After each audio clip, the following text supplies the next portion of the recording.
Bon, un député a un devoir d'exemplarité. Les mots du ministre de l'Intérieur, Bruno Retailleau. Il a appelé le député de la France Insoumise, Andy Kerbrat, à tirer les conséquences de ces actes. Le parlementaire a reconnu avoir été pris en flagrant délit d'achat de drogue et à gauche, plusieurs voix sont montées hier pour le défendre. Alors on le rappelle qu'il a acheté des stupéfiants à un mineur multirécidiviste à une station de métro. Visiblement, c'est du chemsex, c'est-à-dire que c'est de la drogue de ceux qui sont plutôt enclins à passer une soirée active sur le plan sexuel.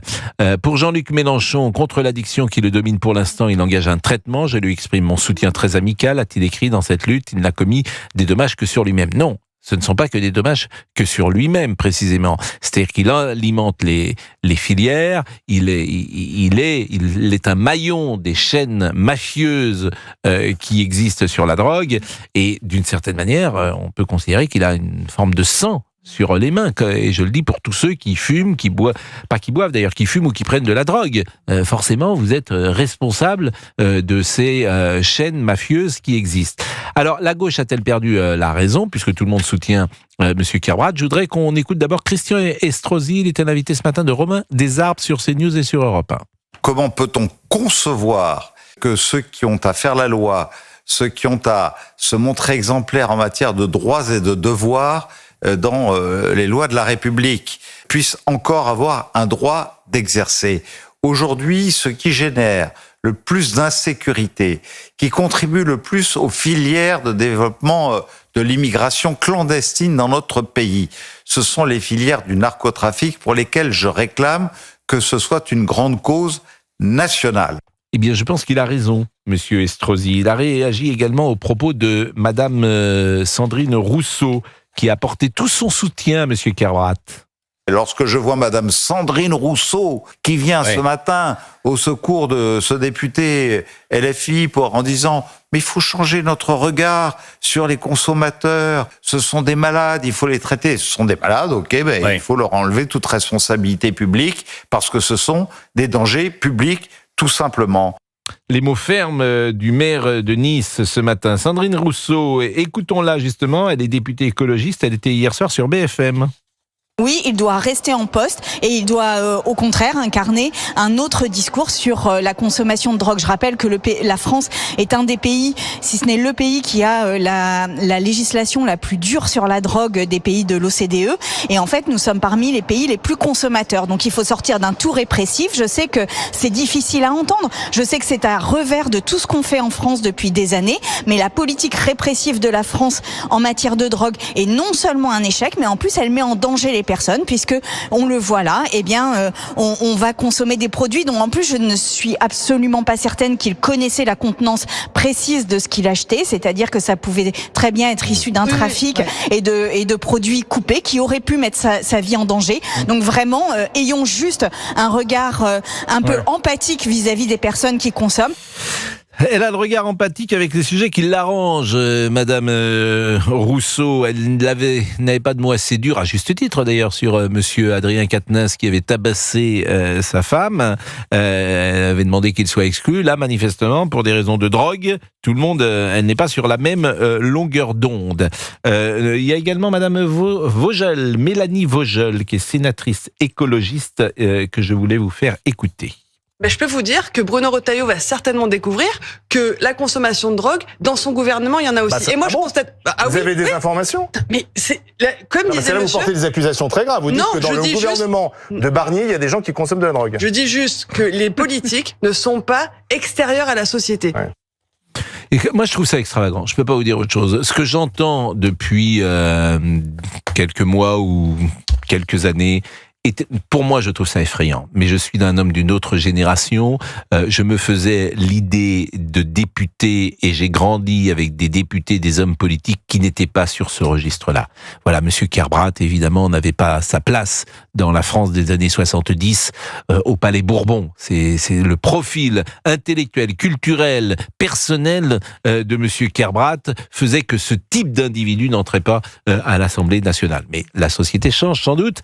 Et Lucien, bonjour, qui est agriculteur. Bonjour Lucien. Bonjour, Monsieur Pro. Lucien voulait donner son avis. Lucien, vous habitez Gap. Vous nous avez appelé plusieurs fois. Vous êtes agriculteur. Je crois que vous faites des cerises de mémoire. Entre autres, oui. Oui, je me souviens, vous voyez. Et vous ne nous avez pas appelé depuis le 28 août, depuis notre rentrée. Mais moi, j'ai un métier, je travaille aussi. Bon. Et nous, on fait quoi? Vous pensez que c'est un métier, ce qu'on fait, monsieur Lucien? Ben oui, mais bon, après, il faut que les horaires correspondent. Moi, quand je suis dans mon tracteur, vous me dites, on t'entend pas, alors je peux pas arrêter mon tracteur pendant une demi-heure parce que, ça avance pas, et voilà. Vous n'avez pas, a priori, vous nous parlez pas pendant une demi-heure non plus, c'est 2-3 minutes. Là, ça fait un moment que je vous écoute, ça va bien, quoi. Ce matin, je suis relax, mais bon. Oui, parce que vous nous écoutiez, oui, mais ça, c'est de la faute de M. Alexandre Romain. Je suis en colère parce qu'il me rend calu, alors ça sort. Il vous rend de quoi? Calu. Ça veut dire quoi? Rendre calu, mais fou. Ah bon? Il rend de calu. On vous rend calu. Une nouvelle expression. Écoutez, pas vous, non politique. Mais moi, je connaissais pas ce mot calu. C'est un mot du Sud-Est? Ouais, c'est dérivé du patois, oui. Du patois, oui. Du patois du Sud-Est. Voilà. Bon, et pourquoi ils vous rendent calu, les hommes politiques? Oh non, c'est un scandale. On a affaire. Moi, je comprends pas que. Alors, je sors un peu du sujet. La France insoumise, il y a encore 20% des gens qui votent pour des calus comme ça. C'est des fous furieux, ça. Ça devrait pas exister, mais je comprends pas. Faites ce que je vous dis, mais ne faites pas ce que je fais. Voilà. Mais en résumé, bref. Alors, ce qui est étonnant, effectivement, c'est que tout le monde le soutient, qu'il avait lui-même fustigé le chemsex, il y a 2-3 jours, une pétition, il avait signé. Et puis, il y a inter-LGBT, monsieur Lucien, je ne sais pas si vous savez ce que sont ce qu'on appelle LGBT, qui a dit « Nous apportons notre soutien à monsieur Kerbrat, qui est victime d'un harcèlement homophobe absolument crasse et inacceptable. » Alors moi, je ne connaissais pas l'orientation sexuelle de monsieur Kerbrat, mais... Je vais lui faire un petit message à ce monsieur. Si pour aller tirer un coup, il est obligé de prendre des cachets, c'est un pauvre type. Voilà, terminé. C'est clair, net et précis. Alors, je vais être le modérateur que je suis, va effectivement essayer de mettre en perspective cette phrase de Lucien, qui est un de nos auditeurs. Non, mais aujourd'hui, alors, ce que vous dites sérieusement, il y a des addictions. D'abord à la drogue, mais aussi au sexe, parfois, j'imagine, dans tous les milieux. Et vous avez certaines personnes qui, effectivement, prennent des produits tout simplement dopants pour être plus performants. Lucien, c'est pas simplement une aventure.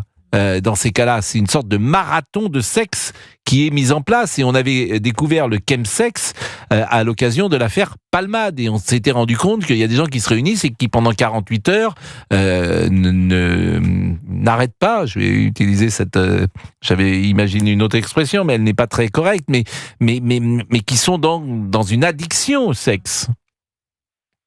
Lucien. Oui. C'est le principe de l'addiction, hein. Moi, je peux faire l'amour pendant 24 heures, mais j'ai pas besoin de prendre des pilules, de prendre des machins, ni de boire. C'est quoi, ça? Je pense pas que vous puissiez faire l'amour pendant 24 heures. Personne ne peut faire l'amour pendant 24 heures, Lucien. Présentez-moi une copine, elle vous dira le résultat. Ah bah... bon, non. Mais c'est un beau témoignage. Non, mais écoutez, c'est touchant. Je pense que demain à 6h15, parce que monsieur Tessier, que j'écoute tous les matins à 6h15, il prend parfois la substantifique moelle. Je résume l'émission à ma manière. Et là, je pense que Lucien, il va avoir le droit à sa chronique. C'est cadeau, Lucien.